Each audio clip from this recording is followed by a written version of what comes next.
அதைத்தானே அவர் கண்ணதாசன் சொன்னார். சொந்த அண்ணன் ஏஎல் சீனிவாசன் ஒரு தீபாவளிக்கு ஒரு துணி எடுக்க கையில பணம் இல்லை. ஏஎல் சீனிவாசன் பெரிய பணக்காரர். வீட்டுல போய் ஒரு பெல் அடிச்சிருக்காரு. என்னடா தம்பின்னு இருக்காரு. பிள்ளைகளுக்கு துணி எடுக்கணும்னா நானே சங்கடப்படுறேன் இருக்கான் அந்த ஆளு.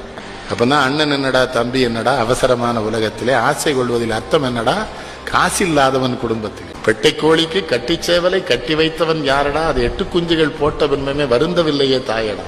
அதுதான் கவிஞர். பெட்டை கோழிக்கு கட்டு சேவலை கட்டி வைத்தவன் யாரடா அவை 8 குஞ்சுகள் பெற்றெடுத்ததும் சோறு போட்டவன் யாரடா சோறு போட்டவன் யாரடா.